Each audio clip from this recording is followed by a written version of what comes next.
Assalamualaikum warahmatullahi wabarakatuh. Perkenalkan, nama saya Imam Firmanto dari SMA Negeri 20 Konawe Selatan, calon guru penggerak angkatan 4 Kabupaten Konawe Selatan. Baik, di sini saya didampingi oleh pengajar praktik yang sangat hebat, Bapak Saiman, dan fasilitator saya yang sangat luar biasa, Bapak Gianto. Salam guru penggerak. Tanggapan reflektif kritis, filosofi pendidikan Ki Hajar Dewantara, ilustrasi pembelajar merdeka yang dapat menginternalisasi bahkan mengaktualisasikan semboyan ing ngarso sung tulodo ing matyo mangunkarso tuturi handayani. Intisari pemikiran Ki Hajar Dewantara tentang pendidikan. Beliau menyatakan bahwa pendidikan adalah tempat persemaian benih-benih kebudayaan dalam masyarakat.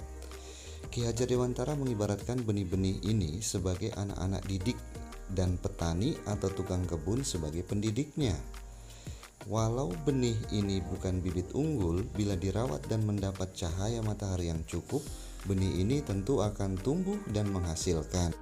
Pendidik hanya dapat menuntun tumbuh atau hidupnya kekuatan kodrat yang ada pada anak-anak agar mereka dapat mencapai keselamatan dan kebahagiaan yang setinggi-tingginya, baik sebagai manusia maupun sebagai anggota masyarakat.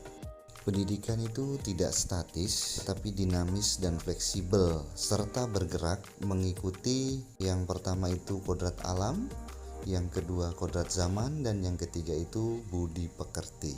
Proses pembelajaran yang mencerminkan pemikiran Ki Hajar Dewantara diantaranya. Yang pertama itu memerdekakan dan berpusat pada siswa. Yang kedua, fokus pada proses bukan pada hasil. Yang ketiga, mengikuti perkembangan zaman. Dan yang keempat, tidak bertentangan dengan nilai-nilai kemanusiaan. Dan terakhir, mengkonstruksi budi pekerti.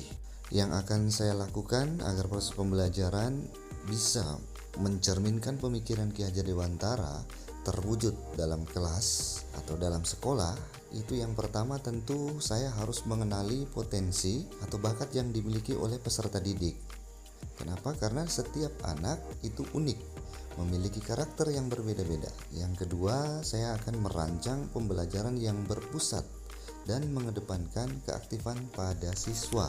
Yang ketiga, saya akan memilih strategi, metode, teknik, model yang menarik, variatif, inovatif, dan menyenangkan. Kemudian berikutnya, saya akan berkolaborasi dengan semua elemen yang ada di sekolah. Yang kelima, memberikan umpan balik dan usaha tindak lanjut terhadap apa yang sudah peserta didik lakukan. Dan yang terakhir, membiasakan hal-hal positif.